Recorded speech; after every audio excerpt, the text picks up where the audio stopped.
Hello out there in YouTube land. This is going to be a special edition video here. I guess I think I'm in this. I don't know if I am. If I'm not, I'm not. I'll wait until this afternoon. Sun's going down. It's been so windy around here all day that I haven't been able to do too much video work. Not that I do a whole lot anyway. But everybody kind of there showed some concern on why I lost RPMs at the saw, so I thought I'd go through some of the things that I'm going to be checking when the weather breaks. Now let me zoom you around here a little bit. We did get snow. It's not too bad back here. I think we probably got about 6 inches when it was all said and done. You notice I got my pile of trims out of here. I've banked a lot of movies. So the movie you saw with a sawmill sawing was over a week ago before I got the saw. Before we got the snow, I mean. So, and I banked some of the upcoming movies. I did, I think 2 or 3 on cleaning out the boiler. My boiler's a lot different than most of the boilers that you see on YouTube. Mine is a return tube boiler, so I got to clean the tubes out. Depending on how often I feel like doing it is how often.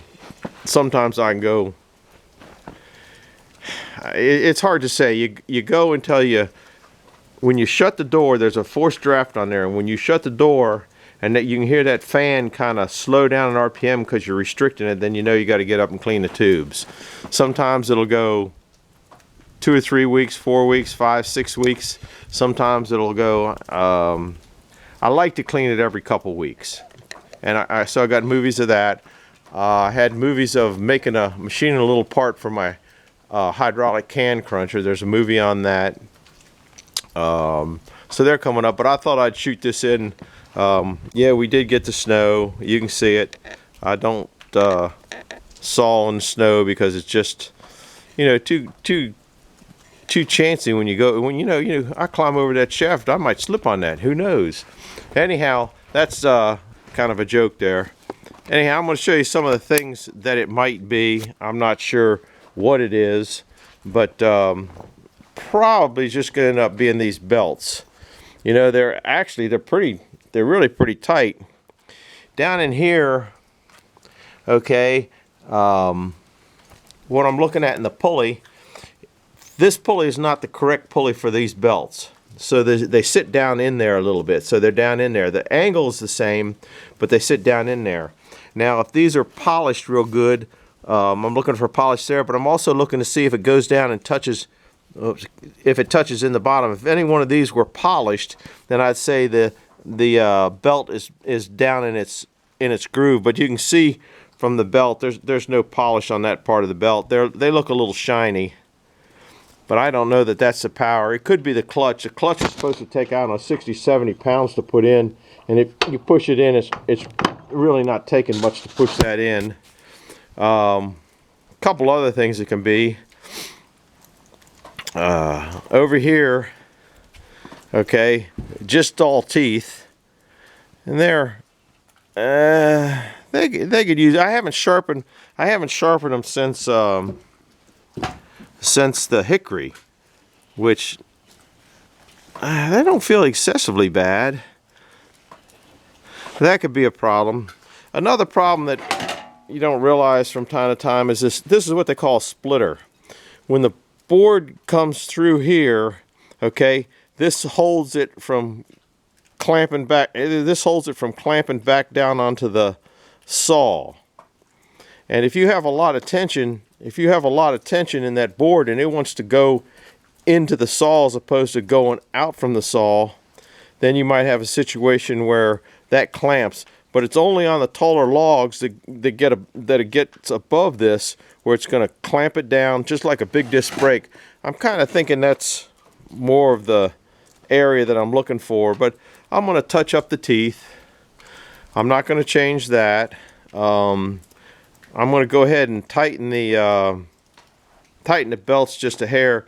If you can see, I long time ago fabbed up some kind of these big bolts here that just is all I got to do is screw it and it'll push it through. There's one on each side. There's one there.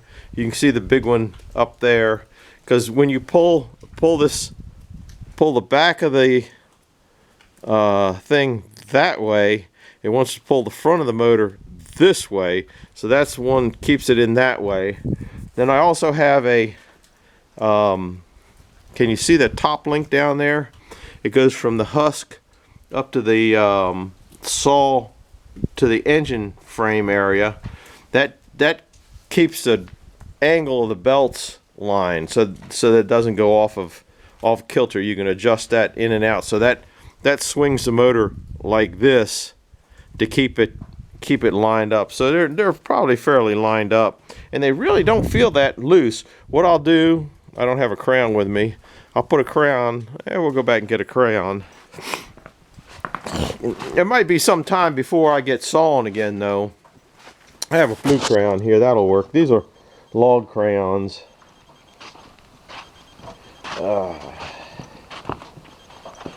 What I'll do is just, this doesn't show up very well. I guess you can see it.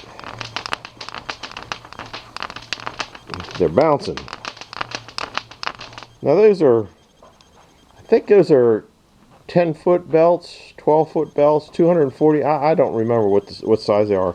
Anyhow, if it slips, if there's one belt slipping more than the other, that'll show up because they'll come up in different areas. When I actually do it, I'll put white paint marker on it, and that'll show me a little bit better what's going on in that department. Got a refrigerator back here.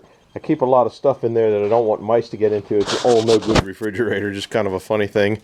I keep my canned hooks and PVs in here, try to keep them out of the weather. There's the old jack. It's up and running. Anyhow, that's just a kind of a look. Here's look at it this way. Ooh, a little bit of snow on the old mill.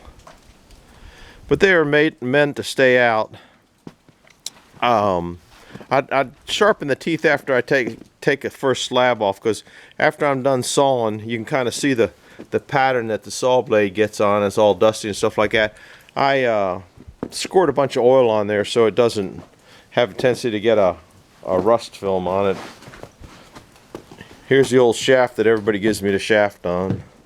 Not too much going on there. I built there's a big bolt to keep that bearing from pulling back. There's a lot of power on that bearing, especially when it starts to get under a load. So there's a number of things that it could be. It could be dull teeth. It could be the splitter problem. It could be the tension in the board coming through, acting like a disc brake on there. It could be the belt slipping. It could be the clutch slipping. Gosh, there's probably a couple other things I just can't even think of right now. It could just be dirty filters on the motor, but I didn't hear the RPMs particularly go down on the motor when it got into, but you could really feel the RPMs go down at the blade. And that's one of the reasons I don't wear ear protection. There's a couple other reasons, but you can hear real quick and make a quick response to it, as opposed to getting your blade stuck in a log, so to speak. I've had that happen a couple times, and it'll happen to you. So anyhow, there's going to be movies on this thing coming up running. Going to be movies on the boiler, movies on machining my can cruncher and all this, but I'm going to throw this one in between just so you can kind of see that, you know, you got equipment, you got to work on it from time to time, and I don't really, this poor old mill's gotten neglected a few times, more than a few times, but that's where we're at. It's real pretty out here. Real pretty out here. Frick sawmill in the snow, I guess. I don't know what I'll label this one. Just an update of some stuff, but there won't be any sawing in this until all this junk clears out. So that's about it for today. Like I said, I'm gonna throw this one in. So this one's gonna be out of order. So if I talk about this, and this, or you see some other movies and there's no snow in them, this one's gonna be out of order. So over and out for now. We'll see you later.